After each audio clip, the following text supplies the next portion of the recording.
PhDs, you have PharmDs, you have a lot of these high education backgrounds that come from HBCUs. So our conversation has been, pretty much on the lines of sports, right? But it's deeper than that at the end of the day. HBCUs are great. The engineering programs, the pharmacy.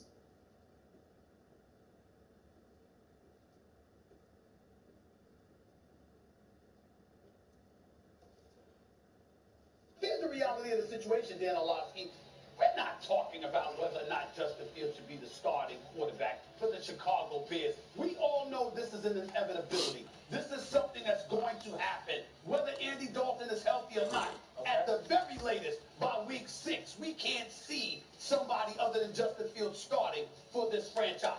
The question really is about, should this dude be starting this week against Myles Garrett, against Jadeveon Clowney, these are the kind of things that I'm thinking about when I'm thinking about Justin Fields. My position has always been, start him after week 4.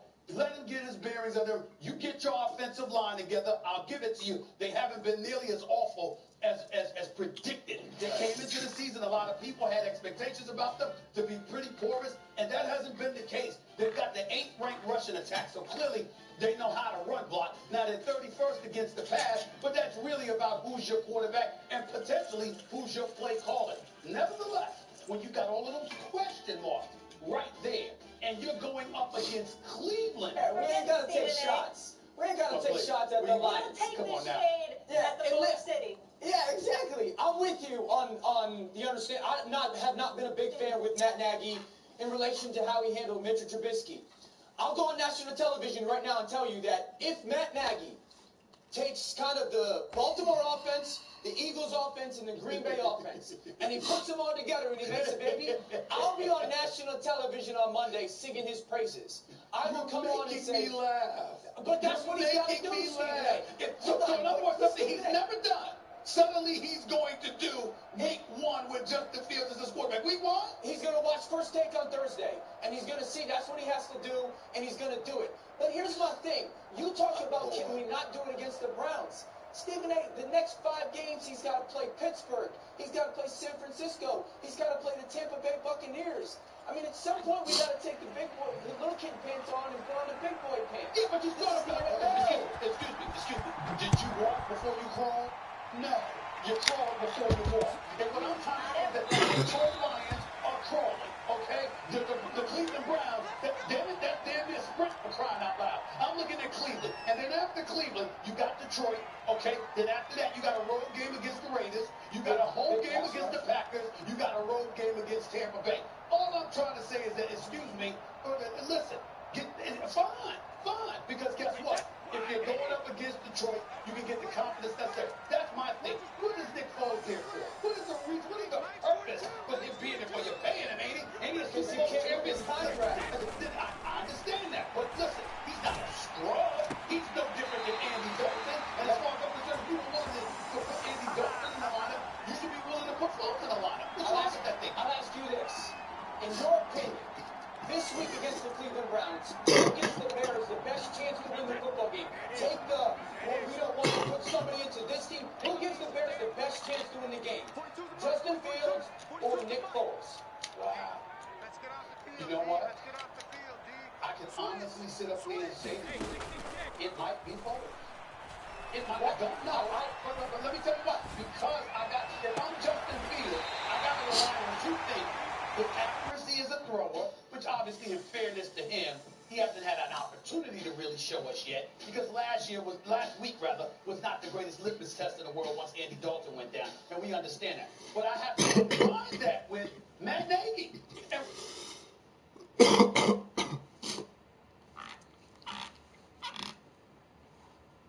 What I'm thinking about with Nagy, Foles has been there longer. There's a level of chemistry he does have with that particular coach. He does know the offense. He is a veteran. Does he have the ability of Justin Fields? Hell no. Can he scramble like Justin Fields? Hell no. But one thing we can say about Nick Foles, we can say this.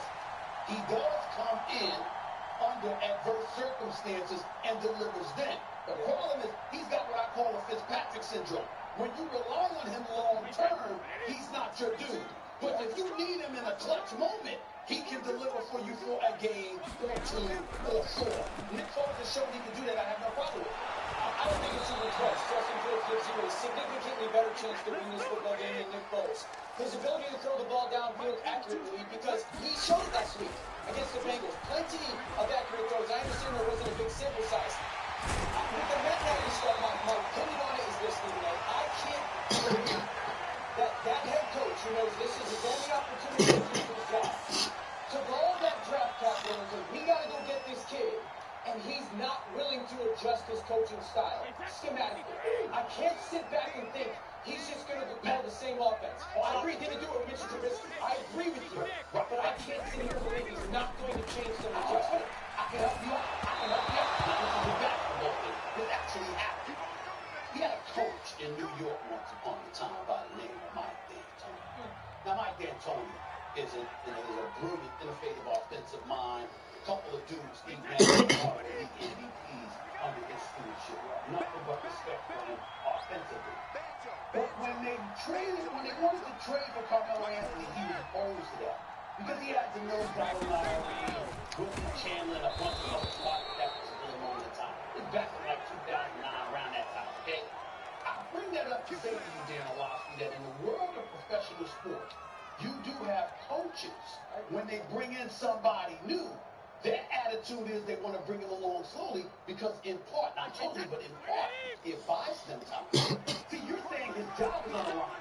He can make the argument, well, I got this young quarterback, give me a little time to bring him along, hoping it buys him time so he can keep his job a little bit longer than what we anticipate. That's a strategy that these guys employ sometimes. And I agree, but the time is now. And Justin Fields is playing. And if Matt Nagy did not have plans to adjust his offense, I truly believe they would have drafted Mac Jones. If he was going to run the same offense that he's wanted to, like the Alex Smith style against himself, they would have drafted Mac Jones. I have to believe that they are going to alter this offense to unleash this young man on Sunday, and he should have an outstanding afternoon. I sure hope so, because the Bears have allowed 6 sacks this season, and the Browns favored by 7. Yeah. I just want everybody to, and I want to encourage everybody to watch NFL Live. And I don't think it's a great weekend, a wonderful world record in the meantime, and all of our man strategy, but also because I'm going to watch what Dan Orlovsky says next. If something goes wrong, because this man is no Matt Nagy fan. So I just want to make sure. I'm going to roll the tape. I'm going to roll the tape. Okay? Go ahead.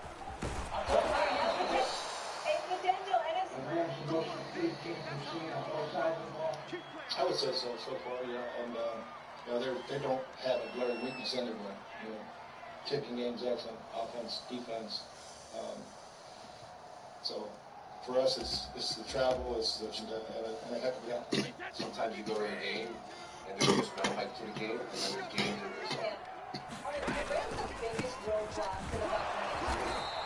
They are now, and that was not the case 3 weeks ago. I thought they were the Washington football team. Their defense hasn't played good enough, and their quarterback got hurt. The way the Rams look are very much a kryptonite to Tom Brady in this offense. They play a ton of zone coverage, meaning that they're not going to get the ability to get those one-on-one matchups on a consistent basis where Brady can kind of be protected in the pocket, and it's almost like recess. My guy better than your guy. I'm going to pick him and throw the ball in the hands. The zone coverage forces them to play a little bit in style that they don't want to. They can get after Tom Brady, Aaron Donald, Floyd, like they got good pass rushers still that they don't have to commit a bunch of blitzing bodies to try to kind of rattle Tom Brady. They can play that zone coverage. And then the opposite side of the ball. I've been trying to tell everybody since the moment Matthew is phenomenal. This defense is lights out.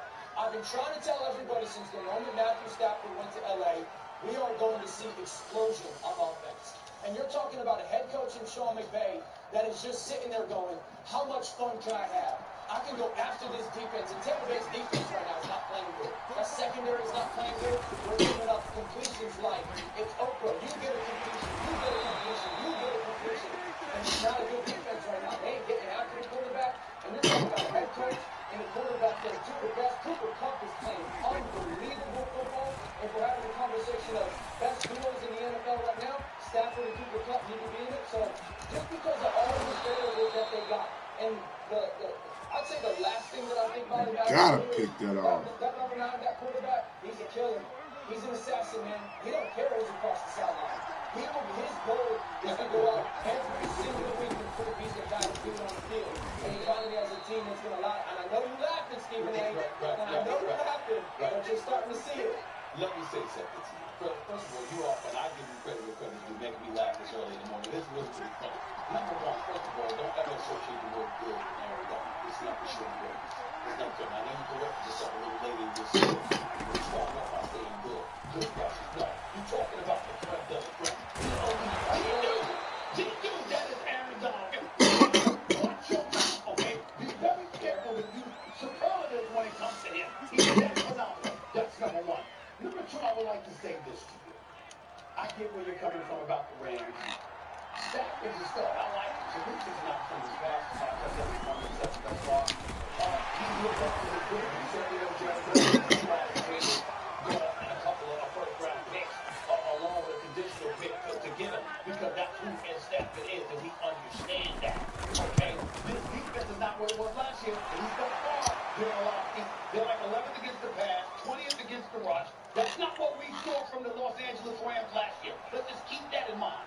And in light of that reality, combined with the Chiefs losing to the Ravens last week, which elevates their level of motivation, understanding that Tom Brady and them are trying to repeat and what have you, and Patrick Mahomes being that too. I don't give a damn what you say about Matthew Stafford. He ain't Patrick Mahomes.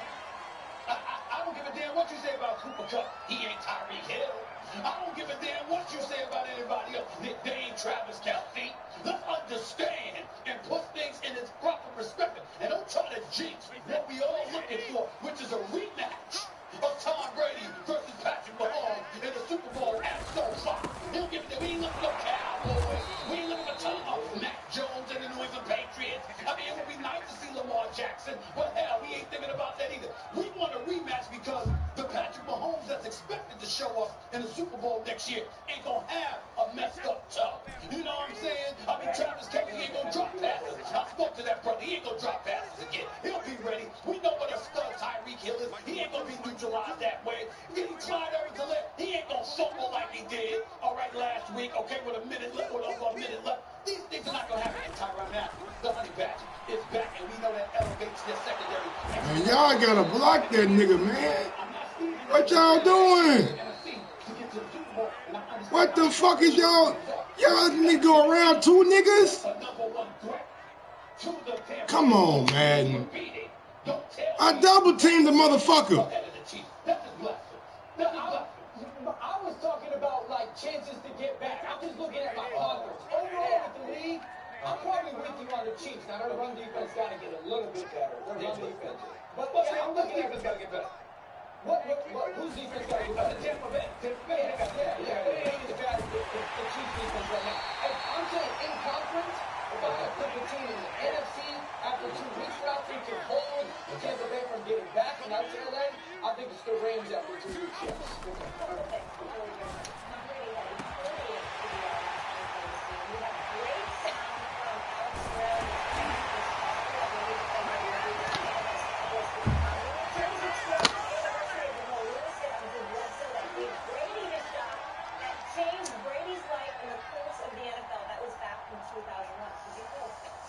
Coming up, guys, this one, not so much. And tomorrow, Stephen A's fashion takes a hit when Tim Tebow joins us for his victory lap. That tie is unacceptable. You will not be wearing that. It is way too subtle, and I'm going to make sure we get a much louder tie. The question is, are you going to try to actually match your outfit? Why you rubbing it in? Why you rubbing it in, Molly? It's the producers took it easy. That is not that bad. I want big gators. I want a lot of orange. We're going to work on getting that overnighted. Are you sure Tim's going to be here tomorrow? He ain't going to be sick of Tim is absolutely going to be here and take your victory lap sprinting around you. All right.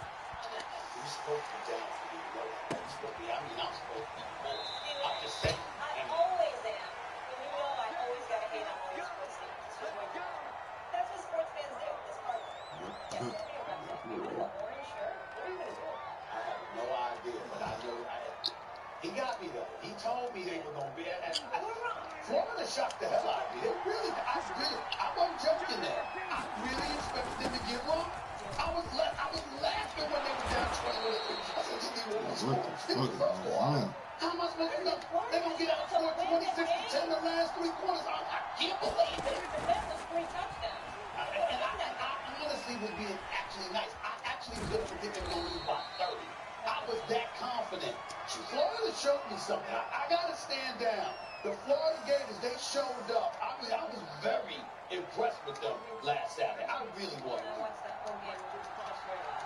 Tonight, Sam Darnold and the undefeated Panthers got for 2 weeks. These brought us some notable similarities. One being they all missed the postseason during the 2020 season. Always very important. There's Regs joining us now. Dan obviously is still here.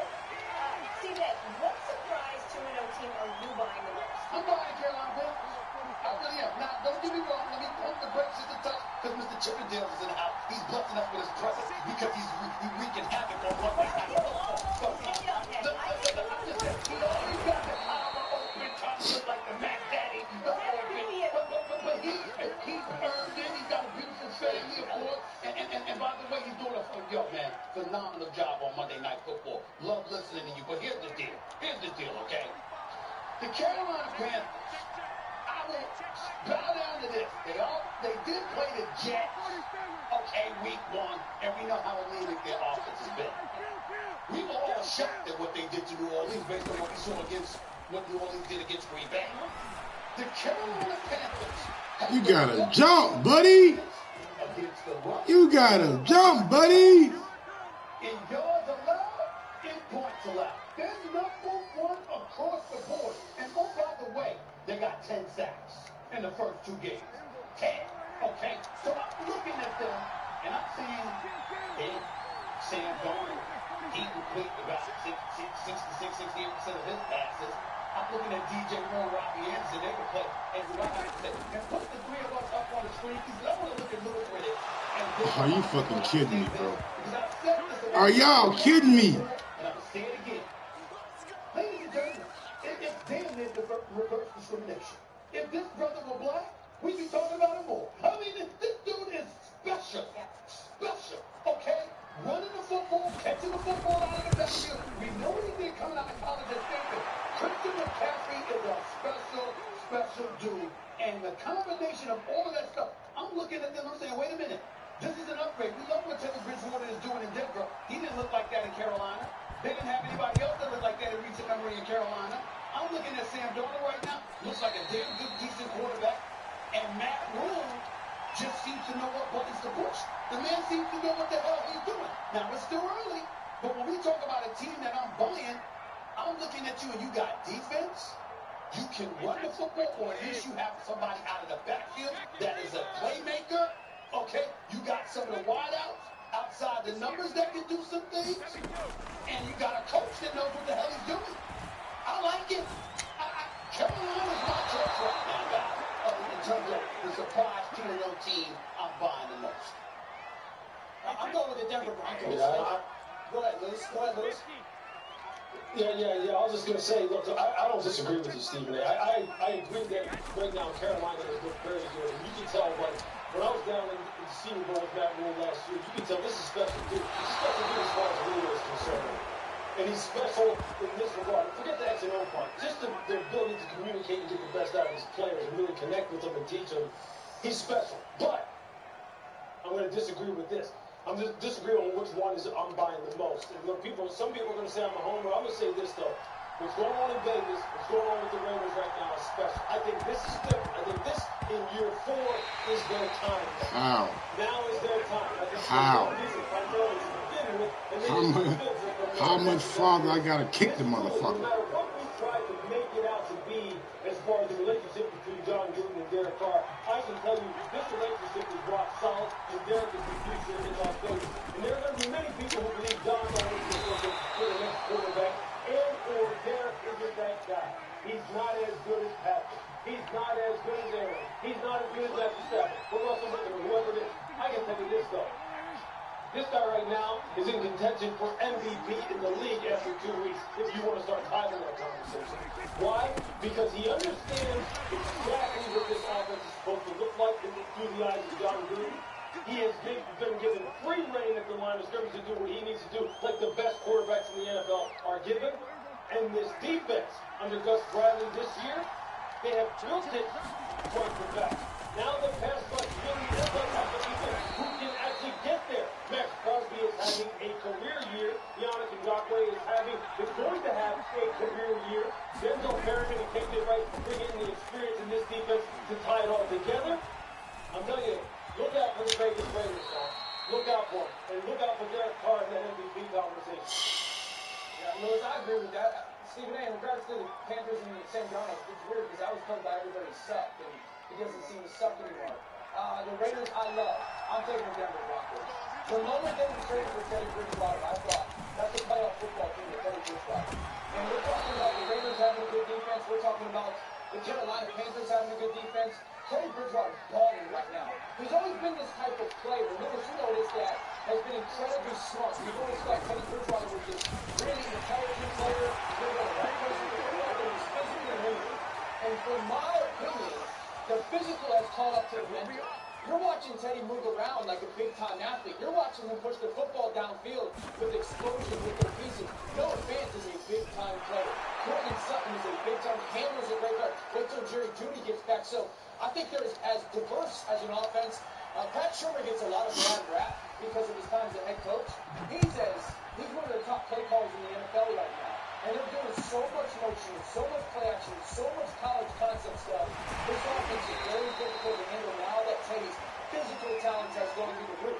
But their defense, as good as I love Carolina's defense, dude, their defense is so good. Patrick Surtain has become an elite player for their defense. They will hit you. They're fast. They can play man coverage. They can get after you. And Lewis, I'd love to get your opinion on it because, for me, that's the difference between the Broncos defense and the Raiders defense. Is when you need to play man, because at some point you do, I feel like they can do it, and I don't really believe that the Raiders are there yet. Okay, hold on. Before Lewis chimes in, let me jump on aficionados and stuff like that. And it's legit what y'all are, and I give that to y'all, but that doesn't mean I can't get on y'all, the reporter extraordinaire that I am. First of all, I never said Sam Darnold sucked. I said that about Adam Gates.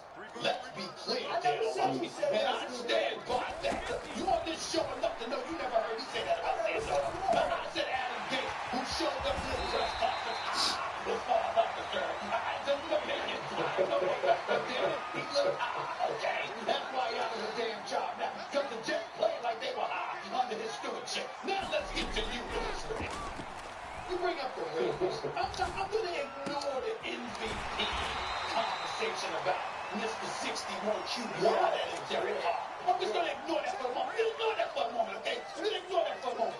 When you look at the Raiders right now, we can't take into consideration that week 1 against the Baltimore Ravens, you're decimated at the running back spot. The whole running back came down with ACL injuries. I know you had Latavius Murray score a touchdown in that game, but nevertheless, he had just arrived in 3 days earlier. And then last week against the Pittsburgh Steelers, don't get me started with the offensive line. Can't block a thing. They just blocked us. Okay, right now, that's how bad the offensive line is. Okay, that's what you want to tell. I'm just saying, and I'm very hurt by saying that, but I'm real. I'm not happy with what I'm seeing from the offensive line. They can't run block. They can't protect the quarterback, okay? And, oh, by the way, you had T.J. Watt go down with his groin injury. Highsmith as well. So, we just going to ignore that about the Raiders? We just going to ignore that, Lewis? No, we're not going to ignore it. We're not going to ignore it, but in the same vein, look. I mean, who did Carolina beat? Carolina beat the Jets, whatever. And Carolina beat New Orleans, who were missing half of their coaching staff. Okay? But you pick them. But you know what? And let me just say this. I'm a believer in Carolina. And I will say this about Sam, too. If I'm with Dan on this, I believe, you know how much I believe surroundings help dictate player performance. Okay. You know how much I believe surroundings help dictate performance, period, across any industry. Yeah. And this is an indictment on the previous regime of the Jets. There is no question about that. This is an indictment on them. Not Sam, on them. It brings some shine to what's going on down there in Carolina and how they built this football team. look, 2 years ago, when they spent all those draft picks on that defense, all they're doing over the past 2 years, the draft picks they spent on defense, they are all falling. No question. I can't wait to see them play a higher level of competition because I think they're for real. No doubt.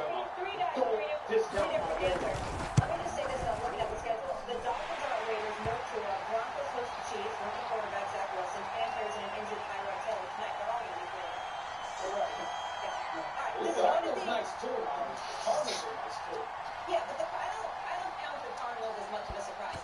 Despite it being only week 3 of the NFL season, there's been already a fair share of injuries at the quarterback position. You just heard some of them. Davis Mills will be under center for the Texans tonight with Tyrod dealing with a hamstring injury. He's one of 3 quarterbacks who has been ruled out for this week's action, with the status of Carson Wentz and Ben Roethlisberger still looming. Stephen A., I'll ask you this. Obviously, you're a Steelers fan. There are a laundry list of injuries. I'm looking at them. Would adding Cam make this one better? They'll get Cam now. I'm the first Steelers. They'll get Cam now. Ben Roethlisberger is not healthy. And at his age, he is just a stationary guy. He's a statue. He's a statue, as Swagoo Marcus Spears pointed out yesterday. He can't move. And so when you look at it from that perspective, desperate times call for desperate measures. We all know that he got beat out by Matt Jones. Let's just call it what it is. We all know how I've lamented the accuracy. I've lamented nothing else about Cam Newton. But the accuracy is an issue, no doubt about it. Okay, and I'm not even bringing in COVID into the situation in case he's unvaccinated, because that's a different subject for another time. But I will tell you this, strictly from a football perspective, when Mason Rudolph or Dwayne, you go get Cam Newton right now. You go get Cam Newton right now. He can move. He can run with the football.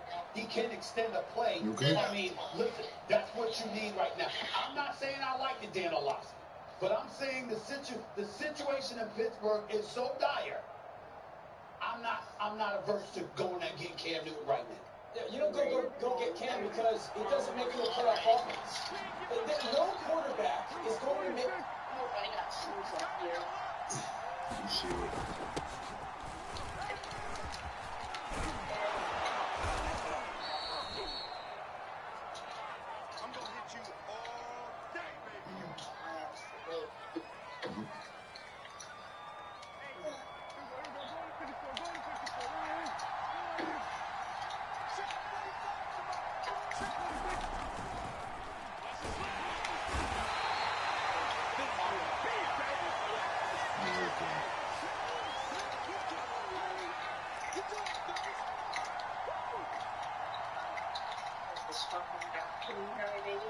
Yeah, I can hear you.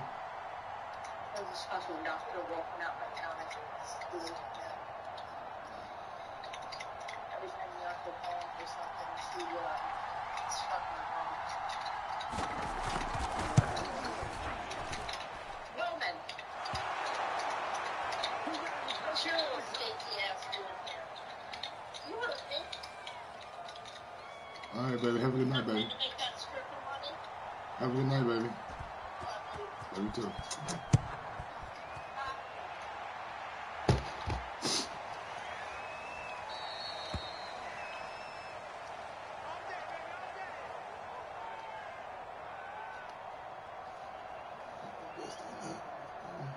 Make this offense a playoff offense. There will, no matter who's playing, they are going to be incredibly dependent on how great the defense is given that game.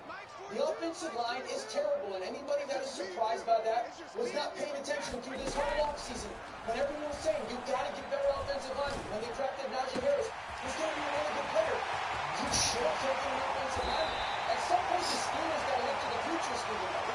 At some point, the Steelers got to be 20 men about it, and Mike Tomlin, who's as great a head coach as there is in the NFL, has got to look at this and be honest about his football team. The quarterback, bringing in Cam Newton, does not make this a different offense. If Ben Roethlisberger is not healthy enough to play for 1 week or multiple weeks, play Dwayne Haskins.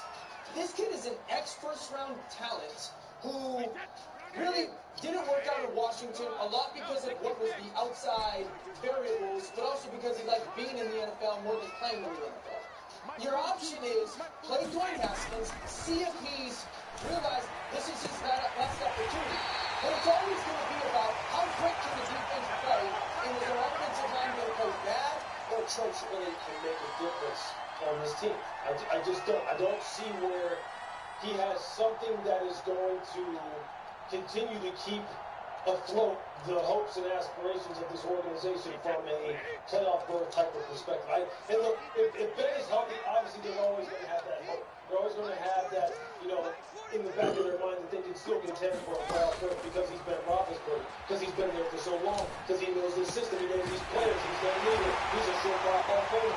I don't believe that Cam necessarily continues that. And I think Cam would just be so far behind the eight ball that I just don't think his offense in any way can expand in such a way that he would be able to elevate them in any way, especially given the limitations that they have on the offensive line. It's a limited offense right now, and they are going to need to rebuild this, and they are going to have to look to the future, and I think Mike is already doing that with the signing of Dwayne Haskins. I do believe they need to find out, and you know what better time to find out what exactly you have, although as Steelers fans are not going to hear this. I don't want to look at any season as being a throwaway season. I know you don't. But you know what? I also don't believe that Dwayne Haskins is just a throwaway. I don't believe that, and I don't believe Mike McDonald believes that.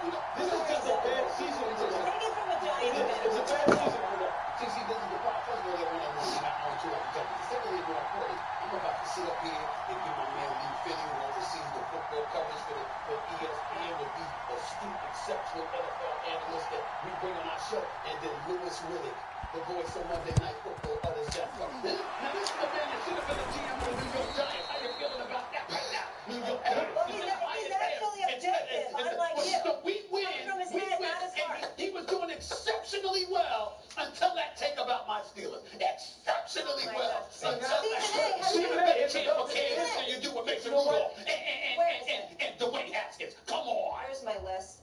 Have you seen this injury list? Have you seen this? Have you seen the names? There's 9 big names on there. Oh my goodness. I look at it. I can't control it. Next on Thursday. Dramatic, Opening of training camp next week and intends to never play another game for the franchise, sources told ESPN on Tuesday. Simmons, 25, wants to trade out of Philadelphia, told management that he has no plans to wear an NBA uniform again until he's moved to a new team. Now, he's got 4 years, $147 million left on his max contract, including $33 million for 21-22, and clearly understands the potential financial implications of sitting out. The Sixers could test his willingness to stay away by finding him a considerable salary. However, Coach Doc Rivers still optimistic, telling Stephen A. that yesterday on First Take. We're going to go through it. We're going to always do what's best. But I can tell you up front, we would love to get them back. And if we can, we'll just try to do that. But I think we can. We get the ball. We put the ball into the system. And you let our in the regular season, we can win a title. I just believe that. Ben has a long contract. So, it's in our hands, and we want it back.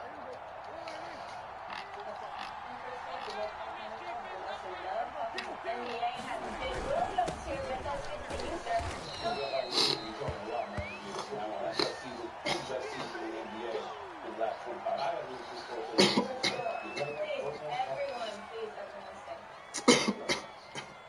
Where does Philly go from here, Jay? This is where it's going to get interesting. Some could say, well, Philly is putting the corner this year to play. But we're getting pennies on the dollar. We're like egos up there this season. And we're egos up state when Ben Simmons and his crew come out and say we're not going to play this season. I don't expect that to go there again. So it makes you wonder what Daryl Morey's going to do. Because if he decides to stick his foot and dig his feet in the sand, then we could have a situation where I can't get a guy who's like that and he's playing me because it's hard to get that locker room to be a guy. And no, we're not going to pay him. Take us to arbitration in a couple of weeks. When he's old, a huge lump sum of money, couple months, whatever the number, a month. He do 50% of his salary. That's right. November 2nd. All right, so take us to arbitration. Right. Let's figure it out. Because I can't get the return value for you that I expect to get for somebody like you. Then we'll figure it out after that. Here's the deal. Before I even go any further, first of all, thank you for being on the show. I stole you from the hallway. You usually suited down. You're not today, but that's right. You forgive me for that because I stole you in the hallway. You didn't know you was going to be on today. Because I had to get you. I wanted you in here because I wanted your thoughts about the Doc Rivers interview yesterday and what your feelings are because Ben Simmons has said, I will never be able to put up with 76%. We want him back. He got 3 years, $146.6 million left on the deal. This is not James Harden. This is not Anthony Davis supposed to be last year. He's got 3 years. Where do you stand on all of this with regard to this situation? I would always advise Ben Simmons to go back. I think it can increase his value. I think he could maybe find a chance to go to another team. But from what I'm hearing, Stephen A., is that it's interesting with Ben. Because it almost feels like Doc had to say that part of the call. Now, I know Doc, personally. I firmly do believe that Doc does believe he can win a championship with Ben Simmons. But when you try to make a trade for James Harden, I don't think anybody in the reasonable mind would say that's not a fair trade. And even if you're Ben Simmons, James Harden's here, Ben Simmons is here. But when there aren't available pieces like Bradley Beal isn't going anywhere, he's going to stay in DC for the foremost time. And Damian Lillard wants to stay in Portland, because now he's across the bill. So what is that upgrade? It puts Philadelphia stuck. But do you believe Ben Simmons is justified in feeling what he feels? I don't know how exactly Ben Simmons feels. I do know that he doesn't like, I don't think he likes that relationship with Joel Embiid. I think there are major issues right there in Joel Embiid trying to extend the olive branch to him. At the end, I think this is something that he just said, well, I don't really care.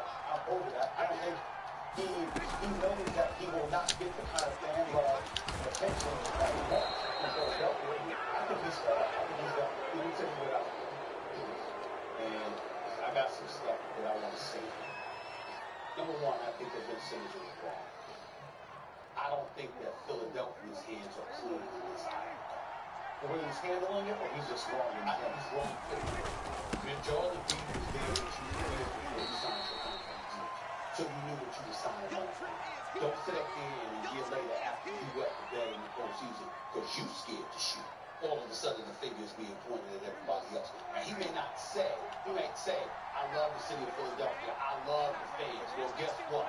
Part of the reason you don't want to go back is because the vitriol that you're feeling on the part of the fan base is something you don't appear strong enough to handle. That's a heart issue. That's a heart issue. Because as a person that reported in Philadelphia for 17 years, I would 100% for that team all day, every day. In this one regard, they will give you love if you earn it. And they will hold you accountable if you don't. They're very fair-minded in that regard. And I will defend that city to the nth degree in that regard. So in that regard, he is wrong. Now, Doc Rivers came on the air yesterday, and he was talking. I brought up what he said about Ben Simmons not necessarily being that championship point guard. He doesn't know how he answered it immediately after the game, and he went on and he explained himself. He has to understand what he explained was not what he said the day after the night of that other loss. And everybody knows it's not consistent with what he said. Regardless of what his explanation is, even though I totally believe that he wants Ben Simmons to stay. Having said all of that, you did try to trade, and this is where Ben Simmons, we got to come to his defense. They tried to trade him in Houston last year. They wanted Burbage, Molly. They had James Harden. That's when Brooklyn stepped in at the 11th hour and 59th minute and offered the house to give James Harden to Brooklyn because Daryl Morey was about to get him to Philadelphia. Ben Simmons was going, knew he was going. He even received a call, them saying, yo, you about to go to Houston. And Ben Simmons had no problem with it whatsoever. He had no problem leaving to go to Houston. So when Rich Paul or anybody at Ben Simmons' camp says he wants to go anywhere but Philly, it's consistent with what I'm hearing because numerous teams have shown an interest and he has said no to anyone. So we got to pay attention to that as well. Now what they're going to do is this. You can find him because I challenge him that he ain't showing up. I wouldn't give him a dime. Then I would sit here and I'd keep my eyes on Portland. Not just because of C.J. McCollum, Robert Covington, a couple of first-round picks. Because that's what they were willing to offer, even though Neil O'Shea don't want to say that. That's what they were willing to offer Philly. But here's what I would keep my eyes on. Maybe another shit like that. He wants to give Chauncey Billups an opportunity and the organization to see what direction we're going in. By around December, late December, early January, we'll know. And at that particular moment in time, if things ain't right in Portland, even though Damian Lillard would prefer to be in New York with the Knicks because he won't get the Garden, not Barclays Center. Yeah. In the end, would he sign off on going to Philly?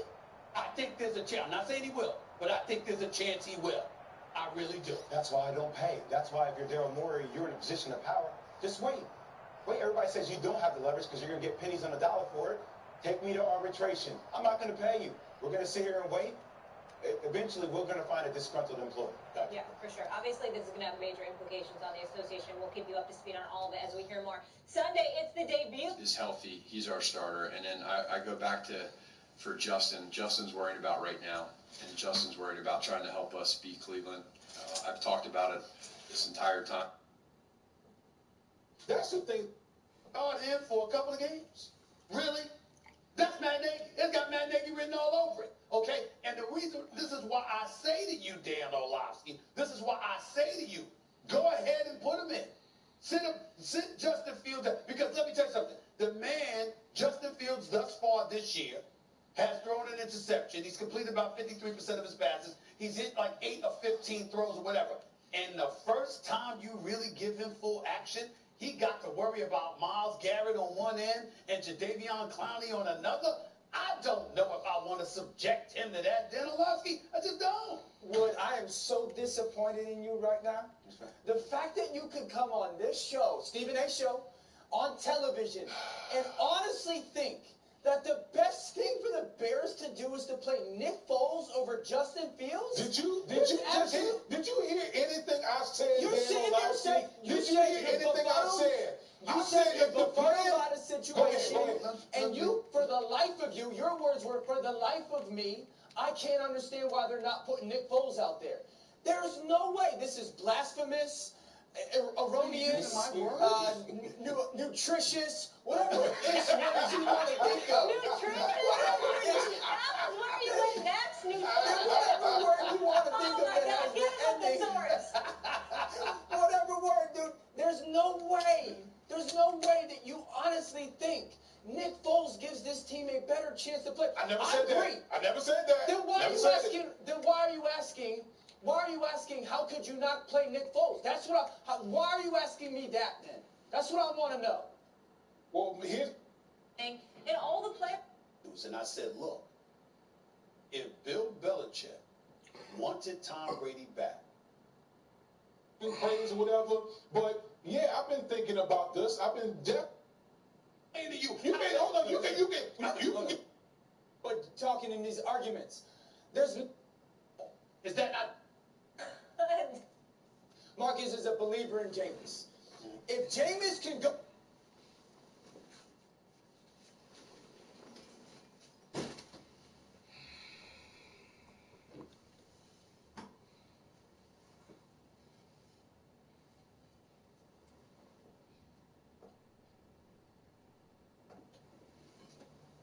Pharmacy programs, the law schools at these universities, we have to change the conversation where it's not just about what we know in our community, which for the most part is just sports.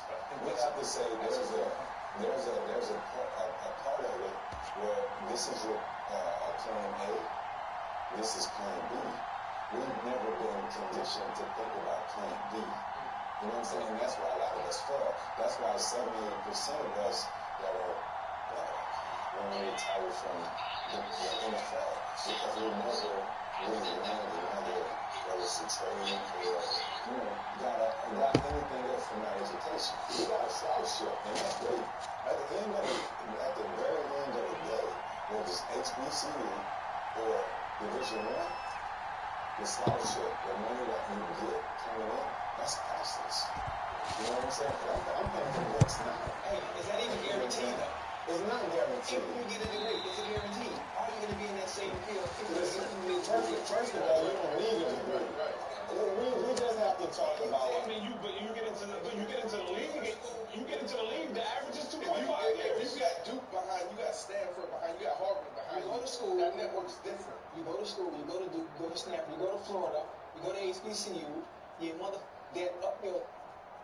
when you leave school for one, then you struggle to get a job in the field that you want to be in. As a regular student. As a regular student.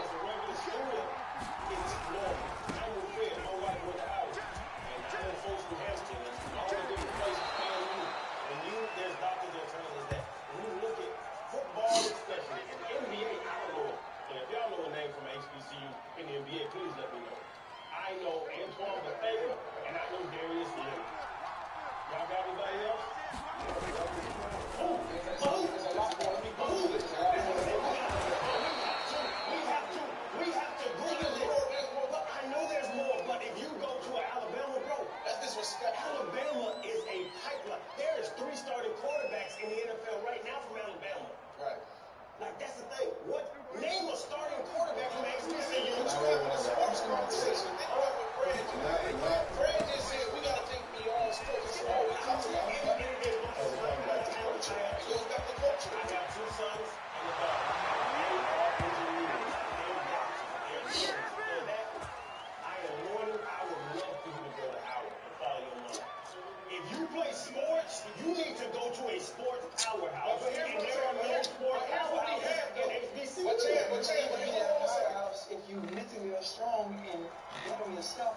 skill set on the field. It wouldn't matter what.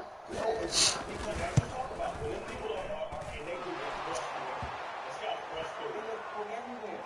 You look better playing on TV 5, 6, 7 times a year than y'all have to go find film on you play against inferior opponents on an inferior team.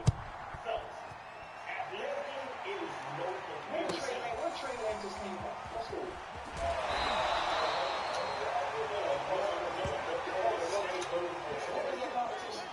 Nothing. And he might fail. That was a chance they took. Just like they, I know where and you are.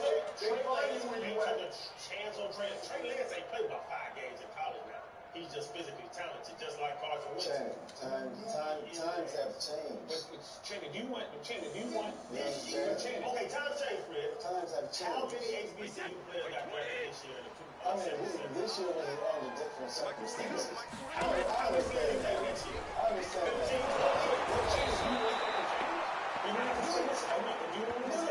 I would love it to change. Well, then you have to be able to take a different mindset. But then you have to push these hundreds of millions of dollars. I went to Florida. We have bull gators. To be a bull gator, you got to get 100 Fred. What is 100 reps a year? That's a lot. And they got thousands of people giving $100,000 a year. Millions and millions. When Johnny Manziel was at Texas A&M, he made $600 million for them. $600 million in donations when they was winning. It comes down to money. It comes down to money. And financially, HBCUs cannot compete with SEC, ACC, Big 10, Big 12 schools. They can't. I relatively think that, but I'm being honest. They cannot financially compete. 100%. And we really think it starts with QB. So you got prime time, you got Eddie George, prime time, lots of what. So he has an opportunity to go on dedicated so much time to Jackson State. Eddie George does the same thing. So you guys, huge backs. Athletes, huge backs. Can you understand? I mean, what's the basis of I see something like that. Bad to say. This might be, y'all let me know if I'm wrong.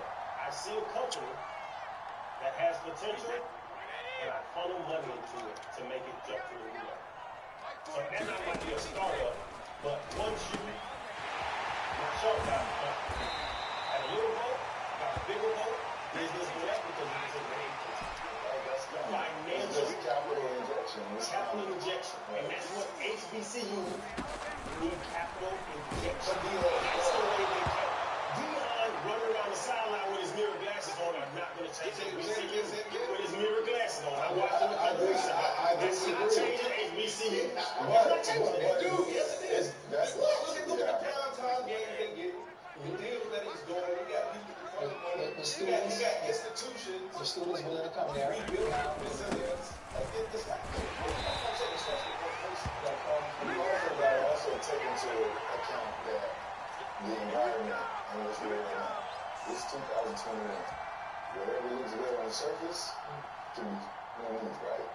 So Dion talked about Michael Strahan, the kid suits. That's big. Michael Strahan is a big name. Everybody was outfitted with a suit. Dion is big. He went there with him as big. You know, what Dion had kind of like his son of life on Jackson State. My all of HBC is that everybody's going to listen to it. So at some point, you have parents that are going to get the message. So it's just like we're changing our conversations. So the more of us tend to go that way because we like what we see, we've always been used to shiny things. You know what I'm saying? So we're going to go in that direction of those shiny things. And eventually, the whole entire conversation will change. Well, now those people, you know what I'm talking about, they got to come through us. Well, that's all we talk about. When you talk about conversations changing, if the conversation was talking about how we shouldn't be shaming these kids, or the university shouldn't be shaming the kids for doing one of them, right? That's more like the NBA or MLB, right? Doing one of them on innovation, right? Well, the whole argument from other athletes is look at that money. You gotta go. What if that happens still in HBCU? Right? What if that? Is the goal to just start replicating the same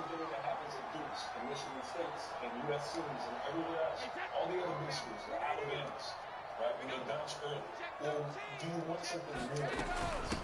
You want them to, because in order for that to build, in order for that money to keep coming in, you need talent retention.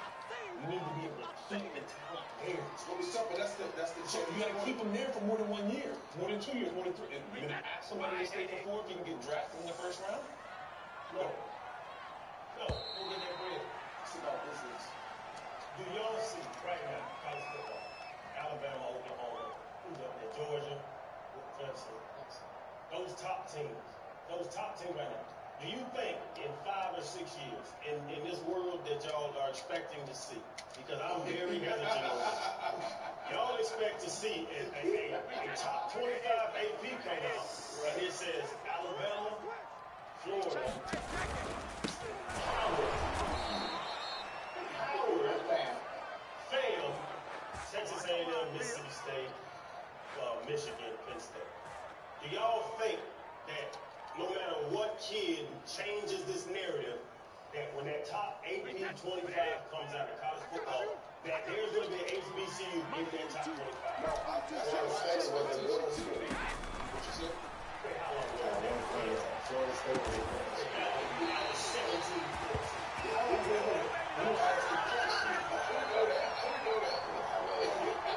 But it's possible, is what I'm saying. It doesn't matter. Yeah, that's not my expectation. But it starts with this conversation. It starts with the Deion Sanders. They might be able to get to this point. Alabama helps. If you like that, you don't need it. You don't need it. You're not going to tell me, oh, I got to go to Alabama. Who left in Alabama had a quarterback succeeded in New York? A quarterback that succeeded in New York. Because he was Alabama. When is the last time Alabama had a quarterback that went to the NFL and succeeded?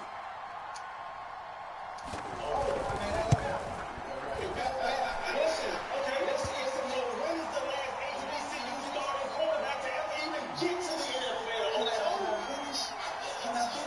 Listen, the mentality. If you were the dog that you think you are, why would you go to Alabama and wait in line 3 years to show your head? If you really like that and you're built like that, you can go to an HBCU and play from day one and get it out of your junior year. If you really like that. If you really like it. That's my mentality. I'm just saying that's how I think. No. But to that point, now, real talk, what 18-year-old, and I know we talk, we do. What 18-year-old really thinks, I'm ready for the league? Right now, Well, you can't. Not in football. You think about basketball, right? Basketball, I can see y'all. Basketball, one baller can change the game. If we're talking straight ball, you are right 100%. You're saying beating expectation 5 years from now. I'm not expecting Howard to be in the top. Not expecting. But right now, we're in this moment where everybody's real conscious of how to eat, so wellness, and also about culture, money. We're having these discussions. So if we're going to continue to have these discussions and we're looking at the black community, then one of those pipelines we're going to create is superstar athlete, right? We make up, 80% of the NFL, 80% of the NBA. Why wouldn't you go to HBCU? Why wouldn't you keep it right here? That's the thing. That's right. In order for that to build, you got to retain the talent. You got to keep them there. But that's tough though. It's not no because you just got to keep the pipeline. It's not about you're talking about when you're saying retain. You're talking about 4 years, or are you talking about the pipeline? If it's an NBA player, keeping them for 3 years, you're gonna try. But you can't do that because now if you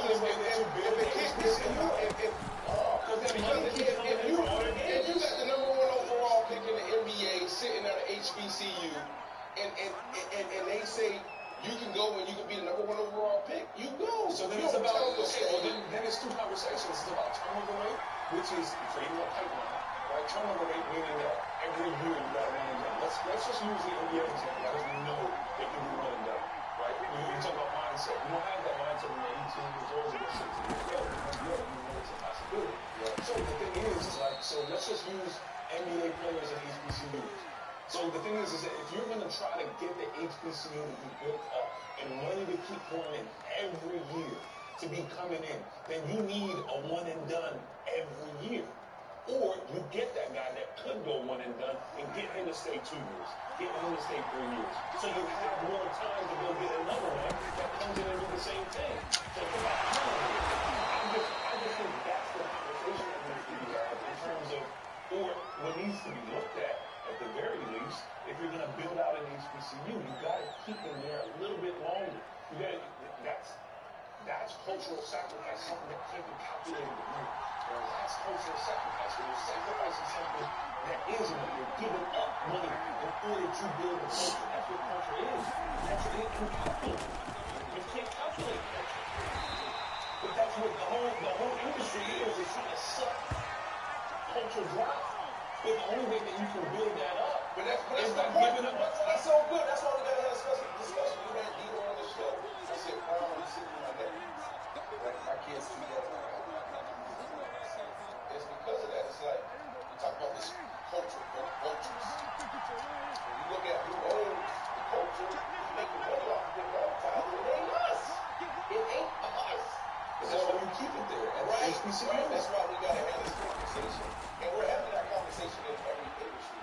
That's how I feel. We're having those conversations. Now, like, it's time to Ocho, I didn't see you 5 years ago wearing FAMU shirts. I mean, like, no, I never seen that on ESPN. I'm not calling you off. I'm not calling you off. But I'm saying now I feel like you're more intentional. Correct me if I'm wrong. Yeah, you're wrong. I'm wrong. You know, that's the game's going to play. It's always been called. But am I correct? So I'm wrong with you, but am I correct that there's more people that's more practice now? Yeah. Right? I mean, the time we're in, especially the time we're in now, yes. But I don't know if that's where I think you need to go to a Power 5 school just to make sure. I don't go to a Power 5. I would use you. You got it or you don't. You got a better chance of going to a Power 5. Either you got it or you don't. You still have to go to a Power 5. You sit there 3 years, you get drafted, you don't get exposed anywhere, you can't play. Yes. So why don't you go get the best of the best of the best, Ocho? The best of the best of the best in every category. Once you dining hall, everything. That ain't got, don't, the dining Hall hall ain't got, that's the same. I got nothing to do with on the field. Either you can play or you can't. That's a true argument. That's true. That's his whole argument. That's true. So If you can play or you can't play, right? Listen, What about development? What about training table? What about training table? What about We're talking about playing the game of football. So Ocho, I got to Florida to United States and Stonecrest. I have a Rob Glass. He's in Oklahoma State right now. Training, workouts, take the little 90 shakes with 800 calories in it. That stuff is not available right now. I wish it was available, Ocho, but it's not available. Nobody walks into a college ready to go to the NFL. You develop into the NFL. Is this you saying that you want to know? How big would you got a fist? About 180. It's 295. I was 295. I was 295 as a freshman. Yeah, I was 295 and I got down to 280. So I could play the 25. Let's make these babies cry all the way back home. I mean, I'm speaking more from a skill set point anyway. 250, need that. Why don't you donate 200K? Why don't you donate 200K to Howard? Your wife's alma mater. So they can have the super shake, right? You can have the super shake. Go ahead, man. Hey, I got 3 kids. Come on, man. I'm gonna donate. You can have 4. How about 4? No, I got everything cut. My ball's just hanging in the sack. But it's just, and listen, I know I always seem like a crazy dude and the scene. But the guy that doesn't go and walk with I do look for the people all the time. I try to be realistic for what they are. And y'all are asking me 18-year-olds to change their culture. You don't need a culture. Let me tell you what I'm asking. That's tough for an 18-year-old. It's the same thing I'm asking the pro athletes. Same conversation. Pro athletes, we make it. Nike throw a check out there. Here we go. Here we go. Here we go. I know a couple of football players that's truly making money. Right? And what we doing is we take it. I'm gonna take that to the right. Don't take that. Go put your own. Or go help somebody else build something that's going to impact your community.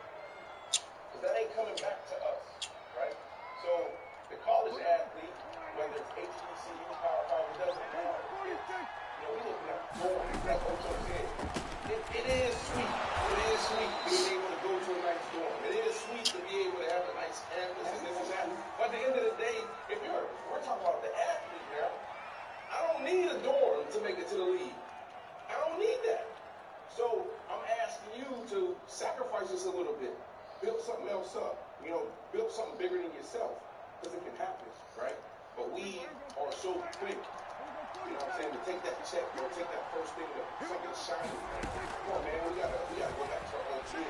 That's where I'm at.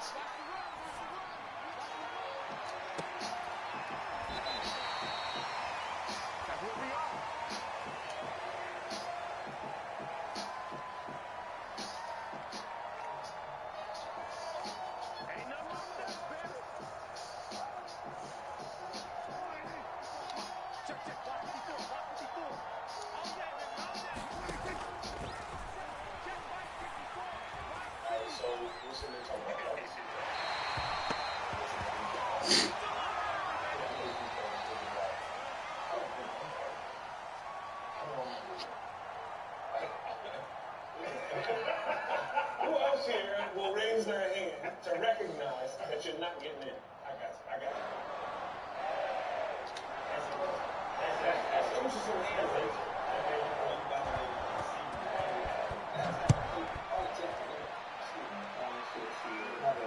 We had this conversation a couple times. See, you raise your hand. I'm not raising my hand because I'm not putting any energy into that. Like, it is what it is. Like, whatever happens, happens. That's a good point, right? Okay, so, like, but if you had to choose, between Hall of Fame and broke, that you make the Hall of Fame, but you go broke, or would you rather be rich and be forgotten forever? Great question. And I made that decision years ago. I'm gonna be the bad guy with the bad rep playing on 17. I'm gonna do it. At the end of the day, when it's all over, I got my wife, I got my kids. For me, it's always about production. When you stop producing, it cuts you. So I always put pressure on the offensive coordinators and the teams. Like, you brought me here, you're paying me a lot of money. Use me. Because when you stop using me, I'm not going to make money. And I say that because, to me, it was all about that. I literally said that. Dreams and, the name and all of that. Like, at the end of the day, it's a business. I'm making sure when I leave this game, I'm going to have everything I need to be able to take care of my family. So whether it was about winning games, which gave it my all, see that? Where I played earlier in this discussion about Hall of Fame, it's the same thing. Like, no, I don't want to be in the Hall of Fame. So you have a conversation with that? Yeah.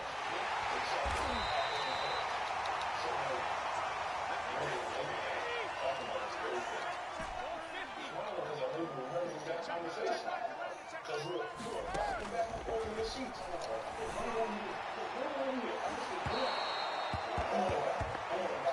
What happened from then? It was 2018. What happened from then to now?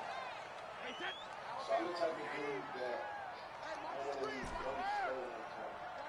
And so when I look at ball, it was always about, and I struggle with this. This is the way it goes. It's a thin line between being selfish and being team guy, right? And that's what they're doing. So for me,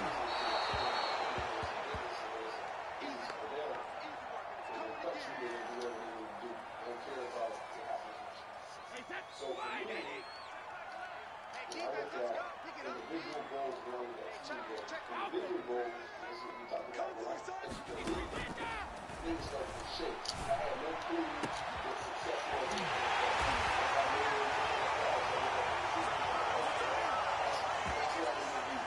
Steady approach, teammate, got Marvin Harris, we had Steve Smith, we had Randy Moss, we had others, we had Larry Fitzgerald, we had Antoine Boyd, we had all these dudes. I'm looking at where I compare against those dudes year in and year out.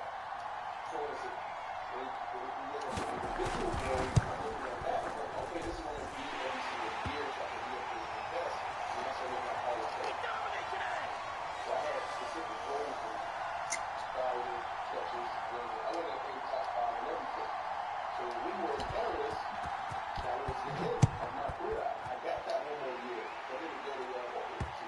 I felt like if I got one more year, maybe 2, I would finish top 5 in everything, and I would hit my goals. But that's what it's all about for me, whether in sports or in business. There's the goal right there, And that's what I'm working for and working towards every single day. So that's what it was about, right? It was just about the goal that I set years ago. So that's what it was about. It wasn't about like, oh,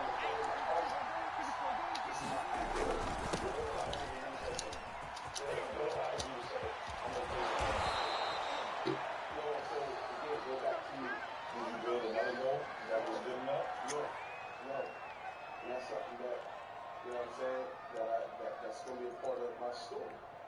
But I said, I don't want to leave no stone unturned. I feel like I did everything I could to be the best wide receiver. So I can go to sleep at night feeling good about it. Like I did everything. I ate the way I should have ate. I slept the way I should have slept. I worked out the way I should have worked out. And so now if I fall short, I'm cool with that. I had the same conversation 2 years ago. He knew the numbers. I'm 17 receptions behind Marvin Harrison. I'm 145 yards behind. This mother with every stat that he's behind. And I'm like, look, I had the same conversation with him. And he knew you had that turn. I don't know if you were competing with them or competing with the same.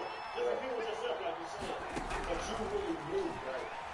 Ocho, you never had those same thoughts. You never knew how many receptions you were behind.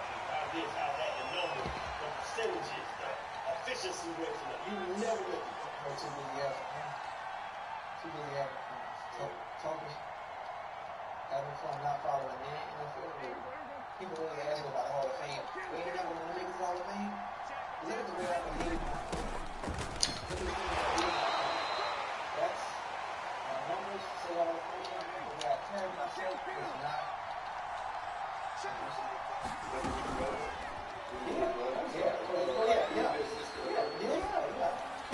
I didn't care. I played the game of football the way I played it.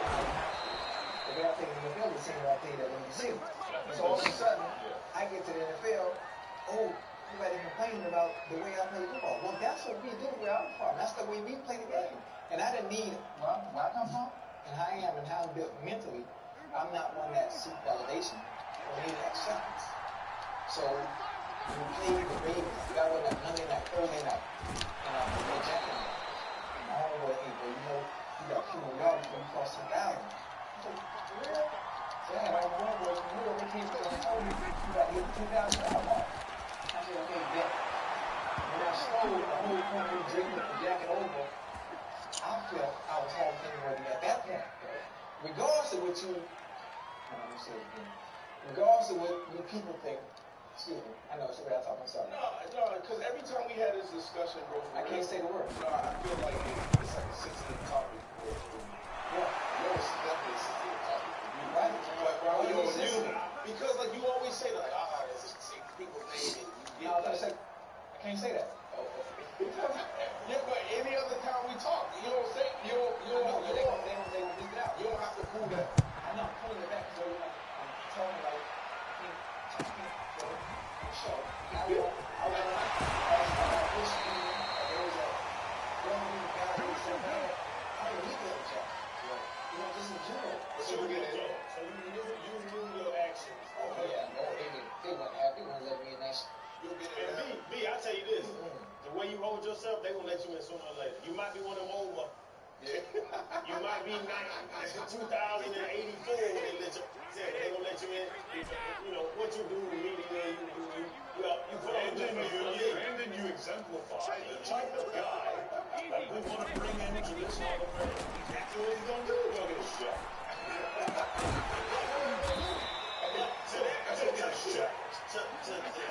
Hold the opposites of y'all two and both know what they were doing. Crazy team. Honestly, believe, Fred, if you were more outspoken, you would be an all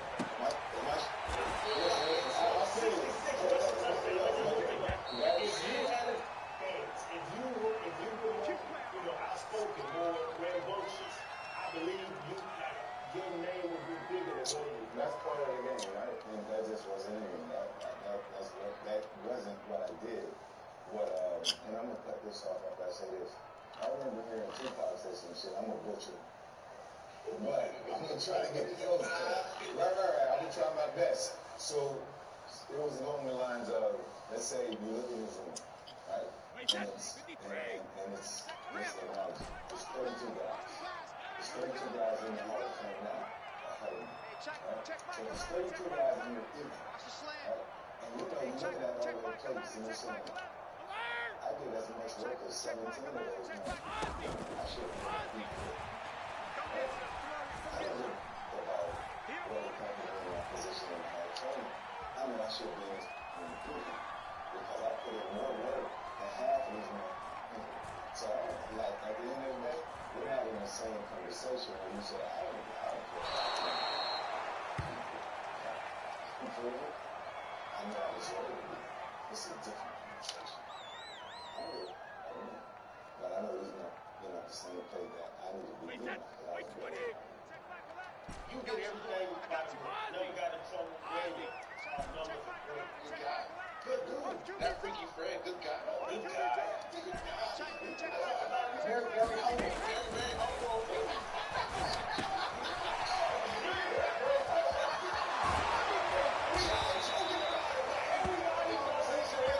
We all got arrested. We all got in trouble. Like, Fred, what you doing? He said, I got to tell you one thing.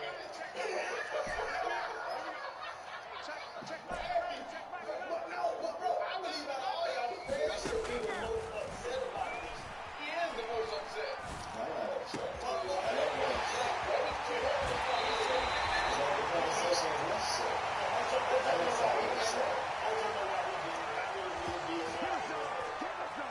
First of all, Ocho's going to make it. Talk that off. He will make it. I don't need to hear from him right now. He will make it.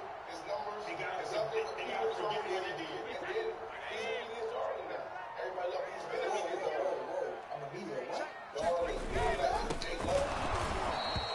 The people that call the shots do not love me. They're not going to forget about that. Because this is the culture that they have to adapt right now. Who is the people that call the shots? Huh? Who are the people that call the shots? Hey, you know, that's just an old thing. Watch what they're saying. They look at football and they like, and they enjoy the satisfaction. I would never give them folks the satisfaction of wanting to have control. And they love that. I think they can enjoy that. I love it. You're right. I love it. Because when I saw Randy Moss when he got in, wow. Because I never want to feel like that type of validation towards the NFL. Like, you finally let me have the identity that I always wanted. But that's not the case with Randy. I'm just saying. I think what you're saying is, what he's saying is like, for you to cry and say, this is so special, I made it to the Hall of Fame, which I disagree with you, but I understand. At that particular point in time, you don't look like you have you fought a lot. You had your emotions. Nobody can tell you that you're going through. Nobody can tell Randy what he's going through. You're on the surface. You know who Randy Moss is on the surface because of what these people are doing. Like, I was on the team with Randy, so I know a bit more than some other people on the outside. But he was going through a lot. He was going through a lot. So when you feel like you make it to related, and it's a sense of, we got all that clout. And a lot of times you can't control your emotions. But men, like, we don't have to be so natural and powerful and let this, bro, and then talk about it. And that's what it is. So it's not about him giving them the satisfaction. It's about what he feel like he's accomplished. So don't get it. Whatever you should get. If we set goals, like a child would set goals, it would be easier for him to say, it might be funny for him to say, you know what? At the end of the day, he never said that. He never cared about Hall of Fame. So it's easier for him to deflect that. Because he's a competitor. So naturally, we got to keep our face clean and say, man, Kevin, people, because I never gave it anyway. But it was some stuff that we aimed to go after. That's a different conversation. But because we come from where we come from, that's not the conversation. No!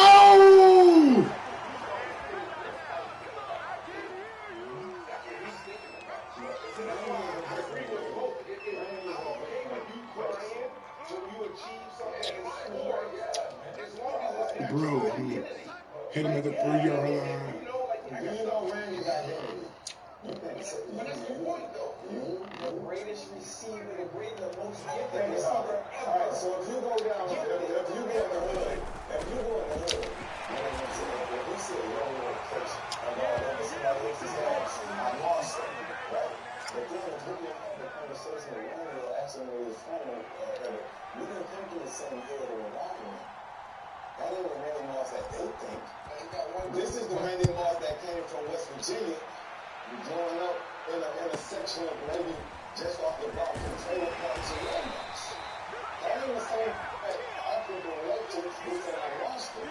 So what they're saying on TV is different than what the perception of it is. So for you to say Randy was fine and what he's been to and what he catered to, like, for me, it doesn't make sense. What we talked about earlier is like we put so much into sports in our culture, in our neighborhoods, and our identity is wrapped up in it. So that's why we get so emotional about our game.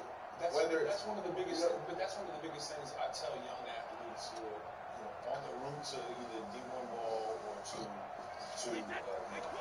is that the main thing that I see after sports, people that are the most successful, or at least the ones that aren't claiming they have, the ability, are the ones that had Tom! Damn, he open. Outside of the numbers, right? You had your own set of goals that benefited the team, that benefited the franchise, but you still had your identity intact. So when they cut your head off and say you're done, you can still walk away with you, right? You can still walk away with the things that you wanted to do. But I guess what we're saying is that where you can go, you have to really have your goals set and aim this year, right? You don't make a all-pro team or a Hall of Fame if you have your own goals. You want to play for your club.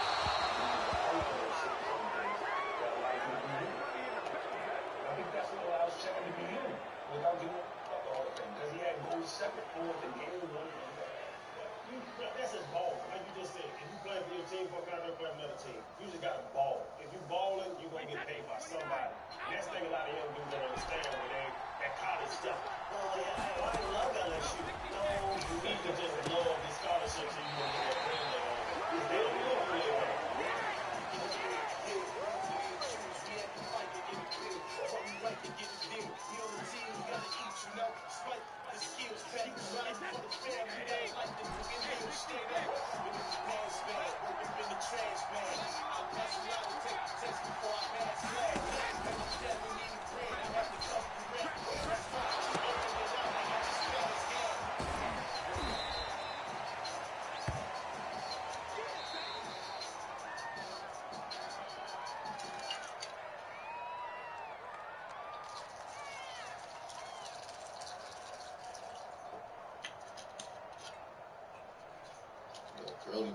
His dad was fighting for a cause.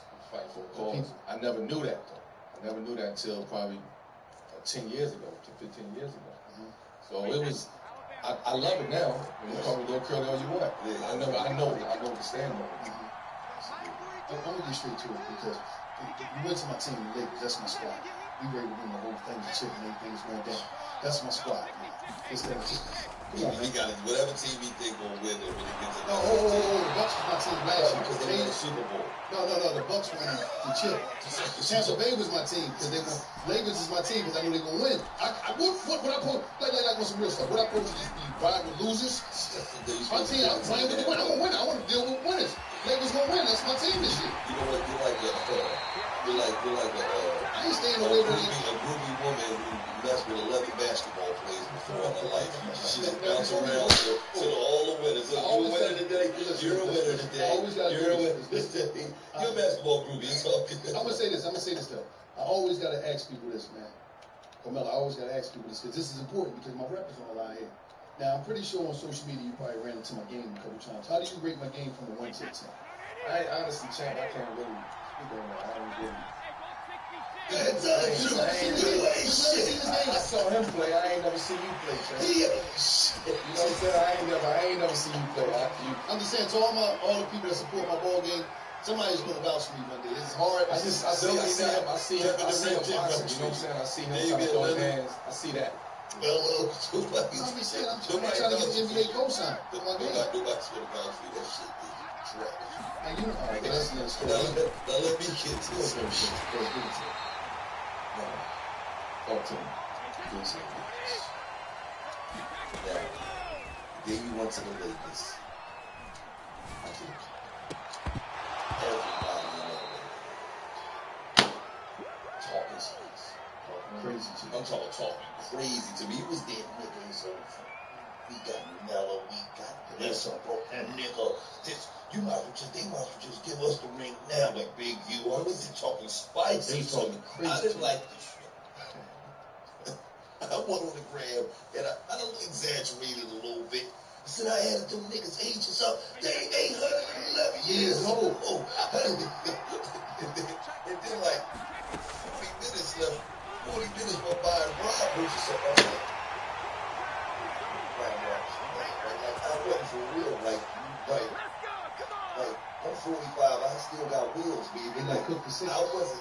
Like, I don't want to make you niggas mad or nothing. I'm gonna let you finish this part. I'm gonna let you finish what you want to ask first. I don't like when you Yes, sir. Westbrook because I was. I'm gonna tell you what though. Niggas is locked in though. I know. Yeah, you know what I'm saying?